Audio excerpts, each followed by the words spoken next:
Yes. Good morning mga kasama. Nandito naman tayo at nagbabalik at syempre kung hindi ka pa nakasubscribe sa ating channel, pa-subscribe na lang po at hit mo na rin yung bell para lagi kang updated sa ating mga video. I-bell all nyo po para may notification kayo natatanggap. At salamat po doon sa mga nag-comment dyan sa Dahi kasi nagtanong tayo na kung magkano yung bed space o room sharing dyan sa Dahi. Malay mo mag-teleport tayo diyan at least meron na tayong matutuluyan 'no, kung sakaling matuloy tayo. Ngayon eto ano pag-uusapan natin pero bago natin simulan natin talakayan at reaksyon, sa like, sa share, samahan mo na subscribe. I-like niyo yung video once na nag-play na po ito sa inyo para mas maganda, maraming makakita sa ating mga kababayan. At salamat po dun sa mga pumunta sa peaceful rally sa Dahig, hindi lang sa Dahig, sa iba't ibang panig ng bansa, Italy, sa may Spain, meron din pong kaganapan dyan, sa Canada, marami po, Amerika, sa Australia, at sorry ito, nakikisuyo lang naman, oo, mula kay, pa-shoutout daw, shoutout natin to at Tasty TV, oo. Thank you, Kuya Gus. Pa-mention naman sa sunod na video mo. Joseph Castillo from Hobart, Australia. Yan, ingat-ingat ka, sir. Ingat na nga, ingat na nga mabuti dyan sa Australia, ha. Eto na, simulan na natin, ha. Ano meron ngayon? Bulok? Sino bulok? Sino ba namumuno ngayon? Yan ang title dito. Sara siniwalat na sa Netherlands. Ito alamin natin kung ano ito. Isiniwalat na ni Vice President Sara sa The Hague, Netherlands ang mga bulok at baho ng Marcos administration. Ang banat nito kay BBM na ang Pangulo ay dapat nasa tamang pag-iisip dahil nasa polisiya mo ang desisyon mo, ang kinabukasan ng kabataan, lalong-lalo na ng bansa. Nako po. Kahit hindi mo naman siguro isiwala talagang, BP Sara, pasensya ka na ha. Kahit hindi mo isiwala, alam na talaga ng ating kababayan. Nagtataka tayo, bakit hindi ginagawa na aksyon? Lagi nilang dinideny na bumaba daw yung rate ng mga pandodorobo. Hindi ho kapanipaniwala dahil lumulobo. Samot-saring balita ang lumalabas. 'Di ba? Marami ho ang napapanood sa mga social media, sa media man, 'di ba? Maraming mga bata nabibiktima ng mga hindi magandang ginagawa, lantaran ng pagbebenta ng candy, lantaran ng mga pangho-hold up, lantaran talaga sa ngayong panahon. Ngayon, kahit hindi o siniwalat, alam na alam natin, alam na alam ng ating kababayan. Ang hirap 'pag nagkaroon ka ng namumulong hindi alam kung ano yung gagawin sa bansa. Iaasa na lang sa mga gabinete, iaasa na lang kung kani-kanino. Inagdag pa ni Vice President Sara ng pagsasabi ni BBM na hindi mahalaga ang drug test sa ating kapasidad at abilidad na mamuno sa ating bansa ay tila isang malaking betrayal of public trust dahil nga kailangang malaman ng taong bayan na nasa tamang ayos ang iyong decision making na bakit ba isinisigaw ng taong bayan ang Marcos resign dahil nga hindi mo kayang mamuno.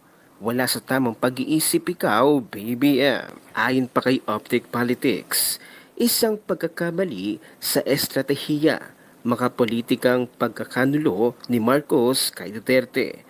Sa isang walang ingat at desperadong hakbang, si Marcos at ang kanyang mga alipores lasing sa kapangyarihan at bulag sa kanilang walang kabusugang kasagiman ay legal at mapanlinlang na isinagawa ang sapilitang pagpapadala kay dating Pangulong Duterte sa The Hague na umaasang ito ang magwawakas sa pamana ng mga Duterte at magbubukas ng pintuan sa kanilang walang hadlang na paghahari ng kasamaan.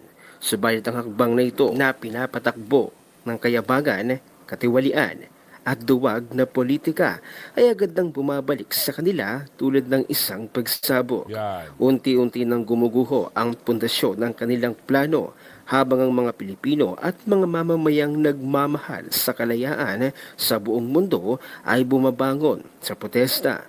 Inilalantad ang maraming estratehiya bilang isang traidor at makitid na pagkakamaling politikal na nagmamaliit sa hindi matitinag na ugnayan ng mga Duterte at ng sambayanang Pilipino. Paglalantad sa maraming politika ng Administrasyong Marcos habang lumalawak ang mga protesta, lalong nalalantad ang maraming politika ng gobyerno ni Marcos. Araw-araw, lalong lumilinaw ang katotohanan. Araw-araw, mas maraming tao ang nakakakita sa sapot ng mga kasinungalingang hinabi ng administrasyon at araw-araw ang panawagan para sa kalayaan ni Duterte ay tumitindi, umaalingaw-ngaw sa mga buluwagan ng kapangyarihan at nagpapadala sa pagyanig sa mga pasilyo ng ICC.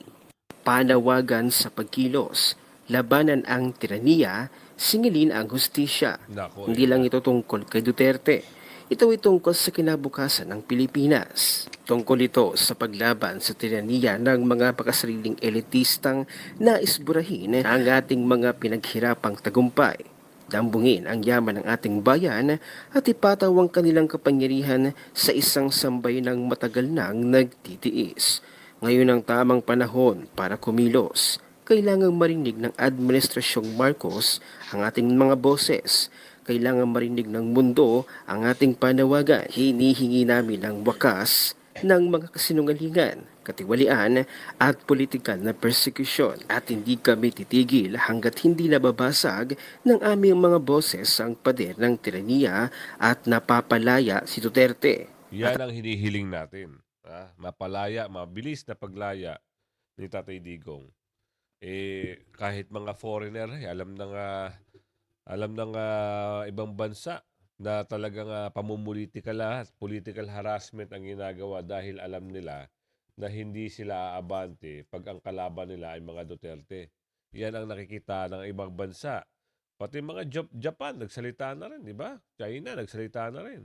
Ibang klase talaga. Oo. Ang usapin dito, ang usapin dito, gusto nila talaga ipamuka na madumi o maraming ginawang kabalustugan ang Duterte. Naku po, ang Duterte lang ang nag-ayos ng bansa eh. Kayo nga, wala pa kayong naaayos, kukontinue na lang. Wala pa kayong napapatunayan sa mga Pilipino, sa kababayan nyo. Diba? Ganun lang kasimple.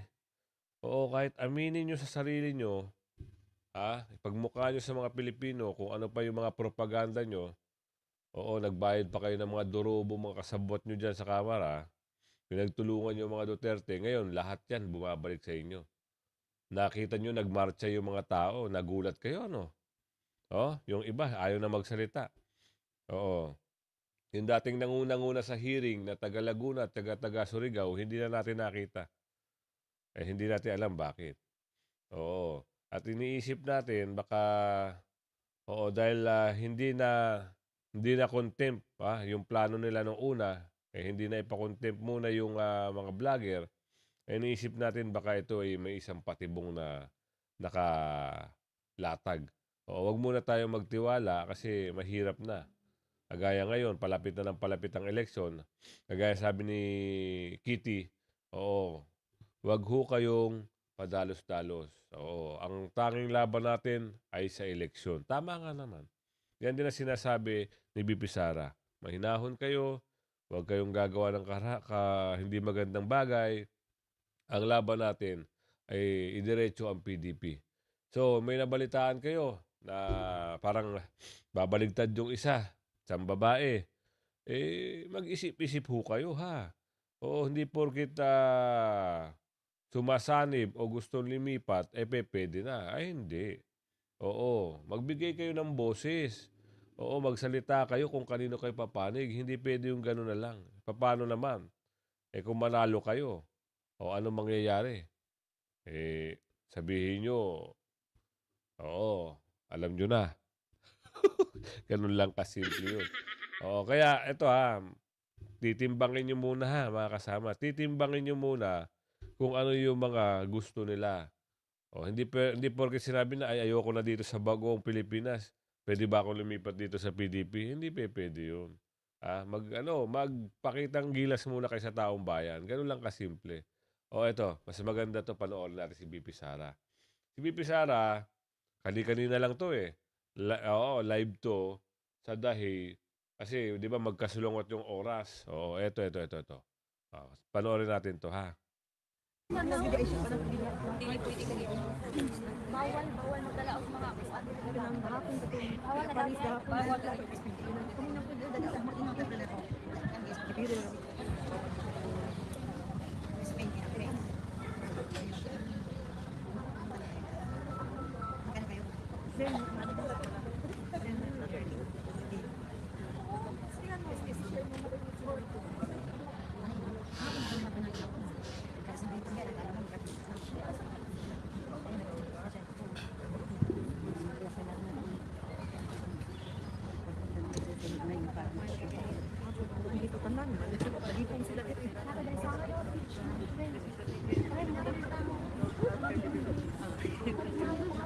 correct.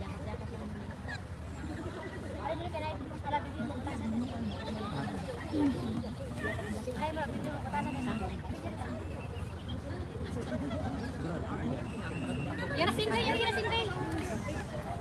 Dili na ka.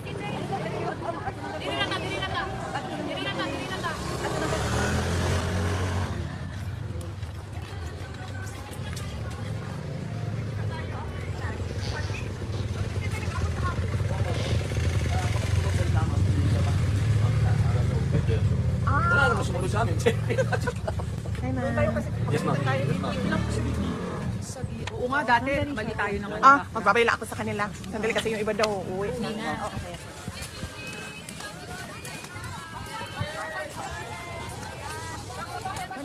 Yes, ma'am. Galing nga ako sa kanila. Magandang hapon. Doon tayo nga tulad ng isang araw. Ang ganda niyo pa rin. Ay, naku, may nakita pa isang babae. Andun pa rin yung isang babae. Oo, kalain mo, pinagtatabuhay ka na dyan. Ito, bibigay ko sa inyo, ha. Nakita natin, andito pa rin, sunod pa rin na sunod, eh. Tingnan natin yung isang babae na sunod. Saan na ba yun?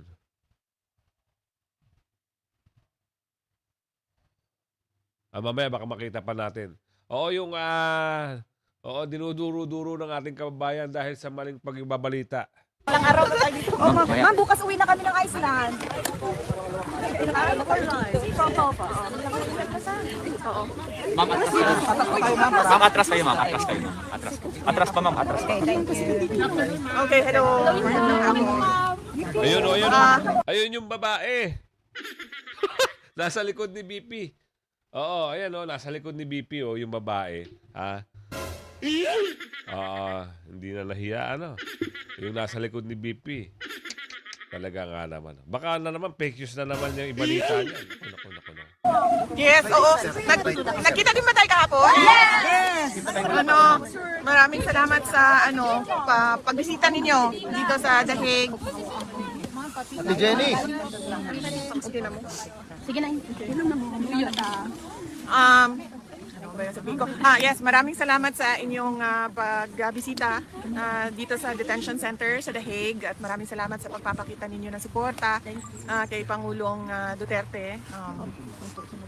Yes, so galing ako doon sa kanya sa loob at ang discussion namin ganun pa rin, Coke Zero pa rin. Yes. Dumating naman na yung binili para sa kanya na Coke Zero. So okay na siya. Apat pa rin yung Coco. Hindi ko alam, ma'am, kasi galing na siya sa grocery. Kasi meron silang allowed sila ng grocery, so dumating na yon. BP, dumating na rin yung paksi? Sir, bawal kasi ang pagbibigay ng pagkain sa loob. So pwede siyang magluto.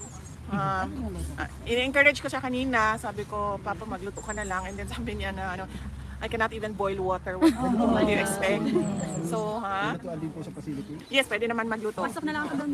Sige lang, dahan-dahanin ko lang. Pwede mag-volunteer as a cook? Unfortunately, ma'am, sila lang din yung pwedeng magluto ng pagkain nila. So, Yes. And he said na sabi ko maraming tao sa labas nag-aantay, so anong mensahe mo sa kanila? And then he said na ang message ko ay if you are angry, you are allowed to say almost anything and that is okay. So yun yung May hiling ba si PRD, VP? Nalalapit niyang birthday? wala sir, wala man siyang nasabi kanina. And yung discussion lang namin is yung dental floss kasi ni-request na namin yon. So nag-discussion din kami kanina, nagtanong ako sa guards what is happening to the request for dental floss. And then kahapon kasi I sent a bag of clothes, yung galing Davao City na mga damit niya, pinadala. Tapos sinort out ko yon, inayos ko, and then pinadala namin dito sa loob. At natanggap na daw yon kahapon ng umaga. Ngayong, Monday pala ngayon, Sunday kahapon. Ngayong umaga, natanggap ngayong umaga at i-deliver sa kanya bukas. Kasi pinaprocess lang, chine-check lang. Nakita niya pa ba yung mga supporters niya kahapon? Mga pictures kung sinong nagsuporta sa kanya? Meron siyang access sa computer, ma'am, supposedly dapat sa loob. Ang problem is, hindi siya marunong mag-operate ng mag-operate ng computer. So, supposedly na siya yung access. Dili na siya, ma'am. Ayaw na niya. And then, I was asking him, magsulat ka na lang ng libro. Sabi ko, magsulat ka na lang ng libro, and then when you get out, we'll sell it and make money out of it. And then he said na I'm too old to write a book. And then sabi ko sa kanya, si Rizal nakagawa ng No Limitang Here at El Filibusterismo. And then ang sagot niya sa akin was, ano bang edad ni Rizal nung nagsulat siya? 80 years old. Pero ma'am, yung recorder ba? Tapos kasabihin niya yung ginawa niya, I'll make that suggestion the next time na pwede siyang gawin parang soundbook, YouTube, yung podcast lang, tapos mag-ano lang ng kaon na magsusulat. Kasi hindi ko din alam yung ganyang pamamaraan. Alam ko din pen and paper magsulat. One question, ma'am. Anong gagawin natin sa birthday? Merong kanina yung executive committee ng mga organizers kahapon. Magkasama ko sila kanina for lunch just to thank them sa pagod, hirap, puyat at lahat na ng kanilang effort para doon sa rally kahapon.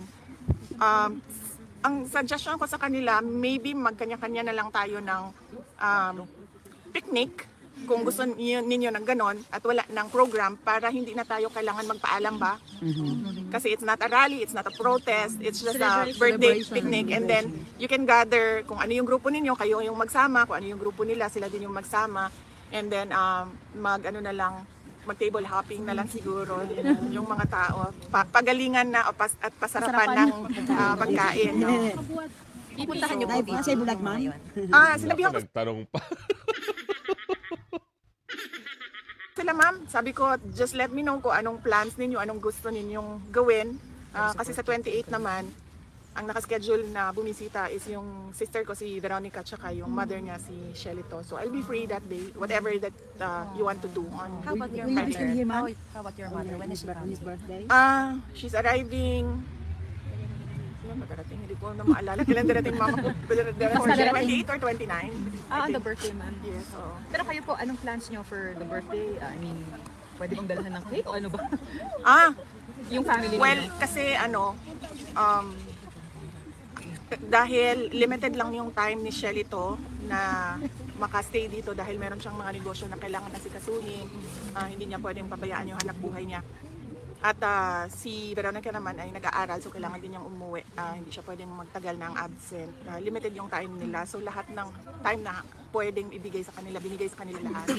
So kahit yung birthday, binigay sa kanila yung schedule, yung time na pumasok sa loob. So Ikaw, VP, anong plan mo for his birthday? wala ako schedule sa kanya sa Friday. As I said, binigay namin kasi allowed lang siya ng 2 visits a day. So one lawyer visit, and then one family visit. So the day after ka na lang, VP, or before? Wala akong wala ako. Binigay ko lahat ng schedule kay Shelito at Veronica. Napag-usapan naman namin yon, and we all agreed na ganun yung gagawin. Nasa kanila lahat habang sila ay nandito dahil limited yung time nila as compared to sa akin. Okay lang, ma'am, because wala man kaming problema. Kaming magkakapatid, wala man kaming problema. Yung mga nanay namin may problema. Pero kaming magkakapatid. You should see our group chat. Kaming apat na magkakapatid. So fun. we love you, VP, may pagputok. How long will you stay? Just until I get all the lawyers appointed by the court. They need to be vetted, cleared by the court, and once they're all appointed, then I can come and go already. Ganun pa rin ba yung tinatanong ni former president? Yung timeline, yung legal strategy, is he very much involved pa rin? You have to ask the lawyer no kung ano yung mga napag-usapan nila with regard to sa legal part. Pero sa'yo, ganun pa rin ang mga tinatanong. Meron siyang na-mention kanina about the same red, yes, kung ano yung process, ano yung pagkasunod-sunod na kailangan gawin. Hindi meron po kayong binanggit yesterday na ang pangamba niyo para sa dad niyo kapag bumalik siya ay baka magaya kay Ninoy Aquino. Meron po bang mga threats? Ano po yung basis or context po nitong binanggit po ninyo dun sa malawakang gathering? Meron po bang mga IAC na threats sa kanya? Or how serious is this possibly na magkaroon kayo ng pangamba? Ang binabasihan lang natin is kung ano yung nangyari noon. Nakita naman natin yung nangyari noon. Hindi naman mabura kung ano yung nangyari sa kasaysayan. Nag-iingat lang po. Nag-iingat lang ang ating Vice Presidente at syempre si Tatay Digong. Oo, alam niyo naman, 'di ba? Ano ba ang lumabas na balita noon? No, kita niyo paglapag ng ano, tung! Ayaw nating mangyari sa ating VP Presidente. Ayaw nating mangyari uli yun. Kaya mag-iingat lang. At yung iba, may mga sumasagot diyan na nagbibigay rin ng spekulasyon. Nako po, kayo ho na kumakampi sa mga dorobo ng bayan, alam namin na kung ano lang yung mga gusto nyo mangyari. Gusto nyo lang ng pera. Gusto nyo ubusin ang kaba ng bayan. Yung pagsisilbi nyo sa bayan ay hindi na makatao. Yan ang katotohanan.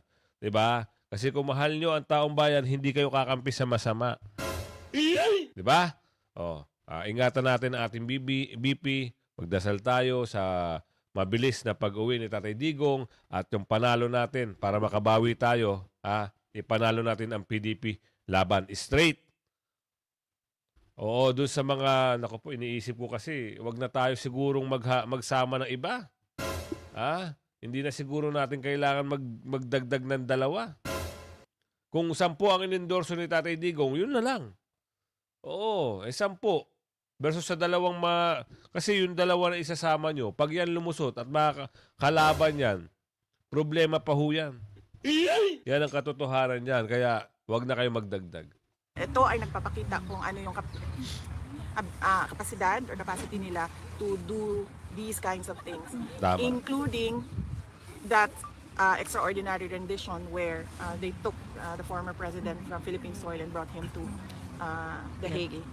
Nila, ma'am? ICC. Nila, yes. The administration.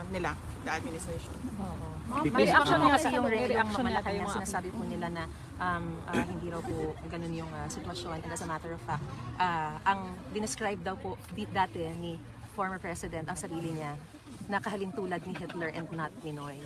Hindi naman si dating Pangulong Rodrigo Duterte ang nagsasabi na magiging Ninoy siya at ang nagsabi nun ako at hindi si Pangulong Duterte. Those were my fears for the...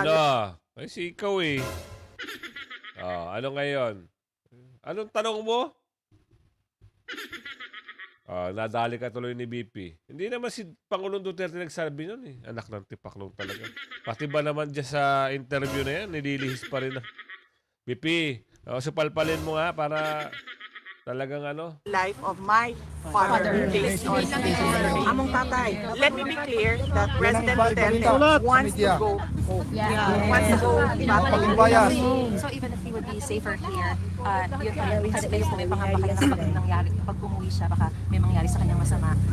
Would it be a fact that he would be much safer here kung sakasakali, or yun pa rin ang gusto niya talagang makauwi no matter what? Yun ang sinasabi niya every time na pumupunta ako doon, kailan ako makakauwi, timelines, ganyan. Gusto niya talagang umuwi. Sa pangamba niyo po, ano po yung sabi niya?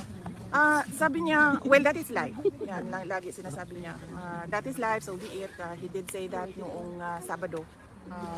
So, yun. Hindi naman niya pangamba yun. Kasi lagi naman niya sinasabi, alam niyo, matanda na ako, tapos na ako sa lahat ng kailangan ko gawin. Except that, sabi niya, I'm running for mayor and I want my term, this term, na matuloy na mag-mayor ng Davao City. But sabi niya, other than that, I only think about my children. VP, you have a response to the response also of Malacanang and House of Representatives regarding yung mga nabanggit po kahapon. Halimbawa sa budget. Parang sabi nila kung gusto ng transparency, parang mauna daw yung kampo ninyo to answer allegations. Allegations of ano po? Yung sa May sinasabi po OVP kasi and na DepEd. yung new set of names daw po, which Ortega dubbed as Team Amoy Asim, included Amoy Liu, Fernan Amoy, and Jog de Asim. Would you care to respond to this? Yes. Iba kasi yung, di ba, nag-file na sila ng impeachment sa akin. I suppose yan yun, no? Yung impeachment. Nag-file na sila ng impeachment sa akin and nandiyan na yan sa Senate. And well, they can say what they want to say. Pwede naman na nilang yan sabihin. And ako din, nag-file na rin si Congressman Pantaleon Alvarez questioning the budget and what happened to the budget and constitutional infirmity and irregularities in the budget. And then I can say what I want to say. It doesn't have to be na dahil pinupuna ko sila sa ginagawa nila sa ating bayan, ay kailangan ko din sagutin yung sinasabi nila. Ma'am, kahapon po talagang malakas yung panawagan ng mga taga-suporta na mag-resign si Marcos. Sinabi po ng Malacanang ngayon na kung pinagre-resign po nila ang Pangulo, sino ang makikinabang? Kahit sabihin po ni VP Sara, o kayo nagsabi niyan, kayo pa rin daw po ang makikinabang. Meron po ba kayong Pilipino? Wala ako sinabi kahapon na... Ano? Ayan na naman tayo. Diba? Wala naman si... Diyos ko. Ay, nako. Kaya ka napapahiya eh. Ano ba talaga gusto mo i-interview? Ulitin natin, ha? Meron po ba kayong Pilipino? Wala ako sinabi kahapon na...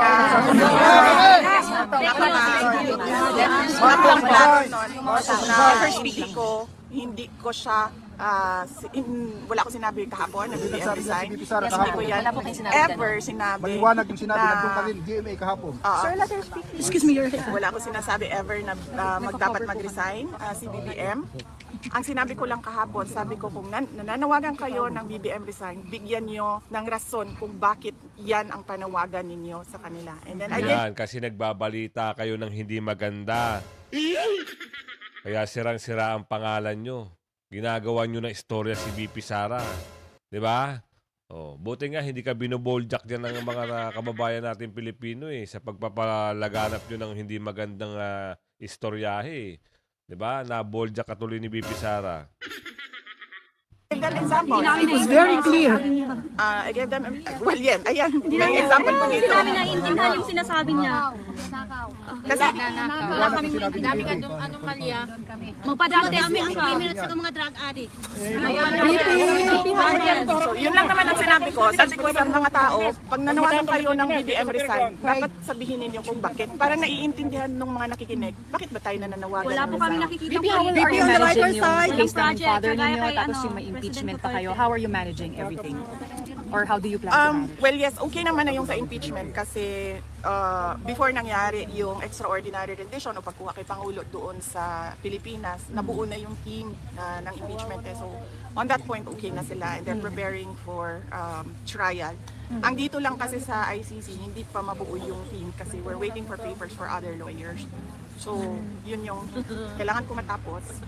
And then, kailangan ko ma-introduce yung lawyer in charge for PRD inside and the outside world doon sa mga kapatid ko and sa kay Shelito para pwede na akong bumalik sa Pilipinas and then pumunta na lang dito kapag kailangan. May Filipino lawyer VP? na po kayo? Wala pa ma'am, wala pa pong Filipino lawyer sa ngayon. Yun ay ginagawaan pa ng shortlist sa ngayon. Ma'am, meron din po kayo VP, on the ginagit lighter kahapon na side, nasabi can we niyo invite don't you have for a fatigue dinner? in 2020. We'll see each other siguro ma'am if you'll prepare an activity sa 28 sa Friday po. Going home na po bukas. Ay! Going... Opo. Let me give this to PRRD. Taga saan kayo ma'am? Sa Malabang. This one I want to give him this one. Pwede siya ma'am. Dito na lang para makita niya tanan ang rally at kahapon po makita niya tanan ang mga nag-rally para sa Yes ma'am, pwede po. VP. Taga asa rin mo? Taga Belfast. Okay. Regards, mini worship. May tanong yata Oo. sermons. Sir. Ganihang nakadawat og bump trip ang OBP. Yes, sir. Meron na po kaming standard operating procedures kapag merong mga ganito, bomb threats in the office, and they did exactly that kung ano yung sistema. Nag-evacuation po kami ng aming mga employees at iniimbestigahan din namin yung nagsabi na nakatanggap siya ng bomb threat. Did they call you about it po nung Yes, ma'am. nangyayari? Kaninang umaga. Wala Nag-usap naman po kami. napahama or anything.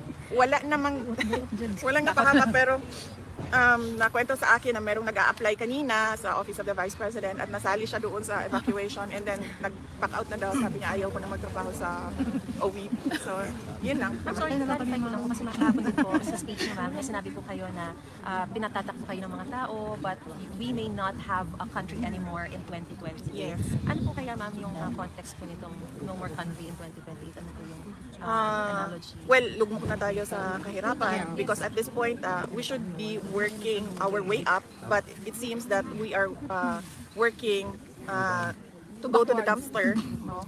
As I said noon, we are on this road to perdition. Sinabi ko na yan noon. Sa totoo lang, somehow walang nakikitang hope yung mga tao dahil wala din silang nakikita mula sa Walang project. gobyerno. But what's your decision? So, I know it's so early, pero parang 50-50 ba? O ano? It's, What will be the factors? It's really too early, ma'am, sa ngayon. Ma'am, sa inyo nila nakikita yung pag-asa. So would you would you agree? I mean, pagbibigyan niyo po ba yun kung yun ang magiging panahon? Parang ayaw maniwala ng reporter na ito ha. Talagang kami ay bumibili ba? Sila lang ang pag-asa ng bayan. Mga Duterte lang. Kahit saan, kahit sino sa Duterte, sila lang ang tunay. Oo, makikita mo sila ng seryoso, hindi plastic. Sila lang ang maaasahan.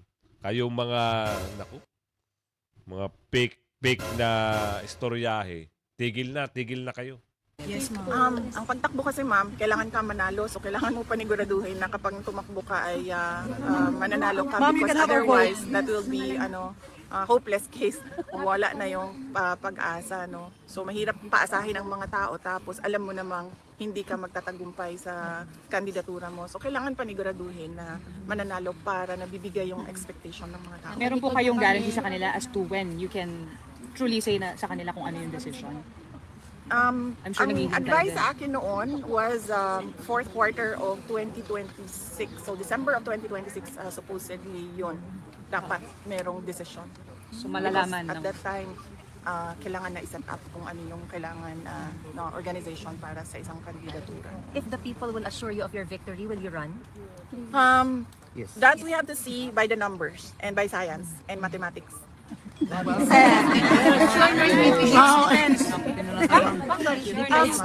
na rin po kayo kasi si Senator Amy, ini-skip na po niya yung mga political sorties ng alyansa, yung alyansa ni Pangulong Marcos. And as a matter of fact, the President is just now endorsing 11, not including Amy. Siyempre, before po, magkaibigan po kayo. Meron po ba kayong... Will you adopt her? Will you adopt her? Well, wala naman kasi wala akong senator slate for this election. Yung packet ng Duterte. Yung merong senator slate is si Pangulong Rodrigo Duterte.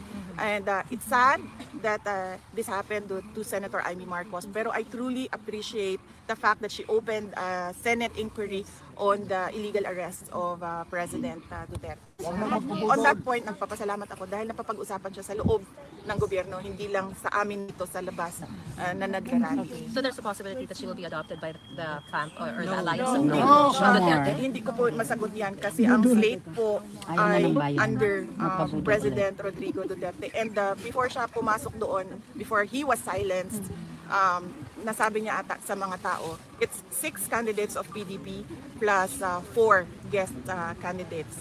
So, sino nga ba yun?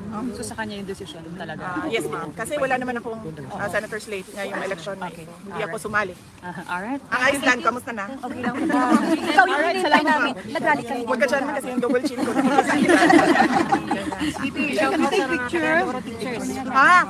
Daghang salamat sa mga Cagayan de Oro teachers. Daghang salamat sa inyong serbisyo sa ato ang kabataan na mahinungdanon ang inyong trabaho tungod kay dako kaayo ni siya og epekto sa kaugmaon sa ato ang nasod. Mabuhay kayo. May God bless you. Ano naman po sa Sweden po? Dami talaga ng supporter. May rally po namin Sweden po ngayong March 28. Sige ma'am, ano sasabihin ko ma'am? Iceland. Sa Iceland supporter. Okay. Yung mga Duterte supporter. Sa lahat ng mga kababayan namin sa Iceland, maraming salamat sa inyong suporta kay dating Pangulong Rodrigo Duterte at maraming salamat sa inyong mga dasal. Napakahalaga nito at napakalaking tulong nito. Mag-ingat kayong lahat dyan sa Iceland at baka kayo ay maslide sa ice. Mabuhay kayo. May God bless you. Danang City Cebu. Duterte sa Danang. I am Mr. Erwin. I am the Vice President of Maison Croatia. And we will be having our... May flight ngayon, sir, no? Yes, dapat na. Late na ko maminday. Yakap Hindi niyo ko So, na. kanang sa message lang mo para sa Maison Croatia. Kita nyo ha, mahal ng mga kababayan natin. Dumayo pa ng dumayo pa ng dahim mula Iceland, galing Amerika, si Miss Maharlika, galing Amerika, dumayo, at Germany, na, ang dami. Diba? Galing Milan, galing Malta yung iba, galing Amsterdam.